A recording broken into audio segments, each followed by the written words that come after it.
Nagsimula na nga na 3 araw na tigil pasada sa pangunguna ng transport group na Manibela. Ramdam na nga ba ng mga commuter ang epekto niyan this Tuesday morning? Alamin natin yan kay Traffic Tito Mondi na live mula sa Dagtahan sa Santa Mesa, Manila. Tito Mondi, good morning. Kamusta na ba ang mga biyahero dyan? Sayawan mo na lang, Tito Mondi, para sa mga bad trip. Yes, Mami Chicken, ngayong umaga nga ay naghahanda na ang transport group na Manibela para sa 3 araw na transport strike na gagawin nila nationwide mula ngayong araw hanggang December 11. Kasabay niyan ay nakaantabay na rin ating mga committees natin para sa magiging epekto ng kanilang transport strike na Manibela. At ngayong araw ito makikita nyo nga sa aking likuran, ang ilang grupo ng Manibela na kanya-kanyang hawak ng mga tarpaulin ay pinaglalaban na nakalagay na no to jeepney phase out, no to ibalik ang fibers sa prangkisa. Ito ba, ibalik ang fibers sa prangkisa at transportasyon kabuhayan kaunlaran. At ayon nga dito sa pinaglaban ng Manibela, dahilan ng kanyang maluwakang transport strike ay ang sobra raw ang penalty sa sobrang bagal ng proseso sa mga government documents, kaya parang araw-araw silang hinahabol ng abala at gastos. Ang Manibela galit na galit sa mga multa na sobrang taas at parang padalos-dalos ng araw at may mga penalty pa raw na lagpas na sa 12,000 pesos. Isa pa sa malaking problema na naranasan mga kapatid natin driver, yung sobrang bagal daw ng proseso ng mga dokumentong gaya ng rehistro at franchise renewal. Dahil dito, hindi makabiyahe ng legal ang maraming jeepney drivers. At ang masakit nga raw dito, yung mga ayansyang dapat tumulong sa kanila ang nagpapahirap, sabi ng Manibela. Sabi nga rin Manibela, pinapahirapan pa rin sila lalo na kapag unconsolidated pa yung unit, isang PUP driver operator, kailangan pa rin daw kumuha ng provisional authority. Kaya para sa kanila, dagdag berry na dagdag lakad pa, dagdag stress pa.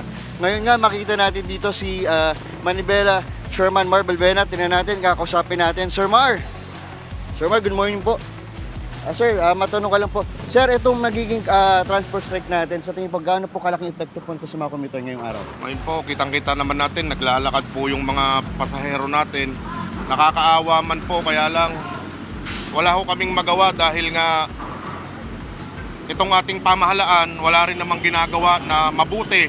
Lalo na po ang DOTR, LTFRB at LTO. Kitang-kita po natin yung mga pasahero naglalakad. Kasi ito lang bang po talaga ang sasakyan dito. Yung lawak po nitong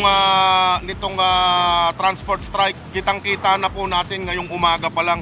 Wala pong masakyan yung ating mga kababayan dahil nga po tingin natin kung naghanda man ng gobyerno, kulang po sa paghahanda. Kami ho, nahahabag din kami sa ating mga mahal na mananakay. Kaya lang, ito lang po yung huling resort para ho tayo ay mapakinggan ng ating pamahalaan. Thursday pa o Friday, nagsabi na ang ating Pangulo na ayusin, kausapin tayo, makipagdialogo. Pero sa loob ng 3 araw, kukuya-kuya-kuy lang po yata yung mga taga-DOTR, LTFRB at LTO. Siguro, long vacation, long weekend, nagpakasarap po muna sila kaysa unahin at intindihin po yung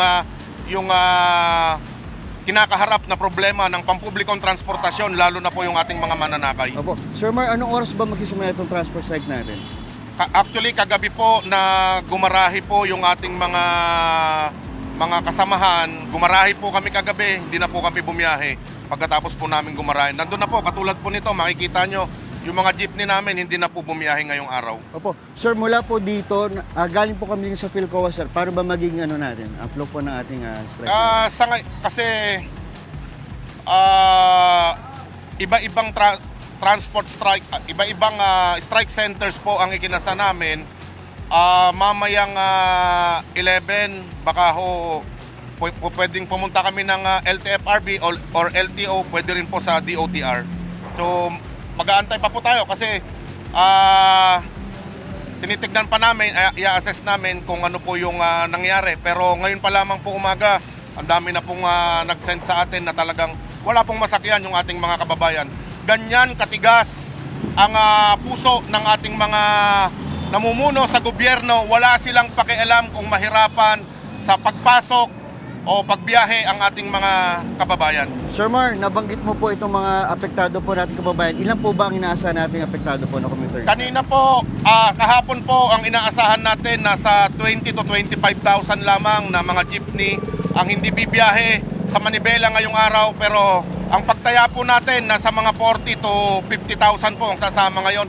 Dito pa lamang po sa NCR at nationwide siguro aabutin po ito ng 150 to 200,000 na mga pampublikong sasakyan na talagang apektado po na hindi po makabiyahe ngayon. Opo, sir, pahabol kong tanong, mula ngayong umaga hanggang anong oras po ito? Sa araw-araw po, sa 3 araw na transport strike po natin. Basta po, diretso ho kami na hindi po bibiyahe ngayong araw hanggang depende kung ano ang magiging aksyon ng ating gobyerno. Siguro hindi naman ho kami nagmamatigas. Kung sila na natitiis nila yung taong bayan, kami hirap din. Ngayon pa lang kitang-kita na namin. Ayan po, makikita natin yung mga pasahero. Wala pong masakyan. Kawawa po talaga. Sir Mar, isa pang pahabol natin tanong, pag natapos po itong 3 araw po natin na transport strike at wala pong ginawang gobyerno, ano pong aasahan po namin sa Manibela? O pwede pong ma-extend pa yung mapalawig, yung transport strike. Depende po kung ang pamahalaan, lalo na partikular ang DOTR, LTFRB at LTO ay nakikita nila o natutuwa sila na nahihirapan po yung ating mga mahal na mananakay. At natutuwa sila na walang makain yung mga driver at operator po na nagtitigil pasada ngayon. Okay po, Sir Mar. Maraming po salamat. Maraming salamat po. Yan muna ating morning biyahe mula dito sa Nagtahan, back to studio. Alright, maraming salamat sa iyo, Tito Mondi Lopez. Maganda na rin yan na nalalaman ng ating mga mananakay ang mga plano-plano ng Manibela at iba pang mga grupo dyan. Babalikan din namin kayo buong araw dyan sa Nagtahan. Salamat, Mondi. Balikan muli natin ang ating traffic, Tito Mondi, na nakatutok pa rin sa transport strike ng grupong Manibela. Live mula sa Nagtahan sa Santa Mesa, Manila. Tito Mondi, ramdam na ba ang epekto ng strike dyan?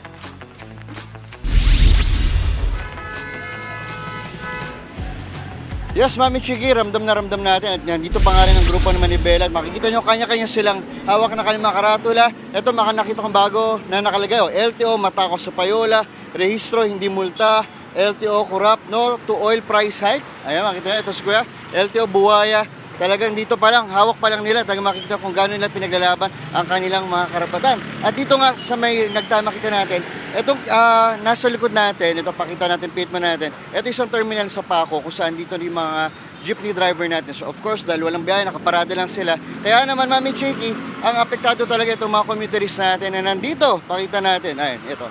Mga naghihintay sila na kanilang sasakyan. Kumustahin nga natin, ito, tingnan natin. Ang epekto natin, ito na. Mabilis lang. Hi, sir.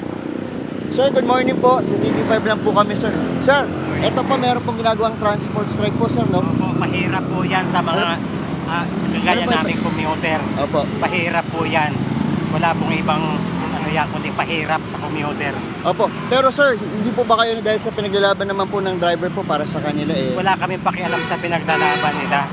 Ang aming nahihirapan kami sa pagbiyahe. Opo. Saan po ba kayo, sir, papunta nito, sir? Kasama pa niya anak? Tapabi nyo. Papasok ang anak ko. Walang masakyan. Okay, sir. Maraming pong salamat, sir. At ito pa. Opo. Maraming salamat, sir. Ingat po.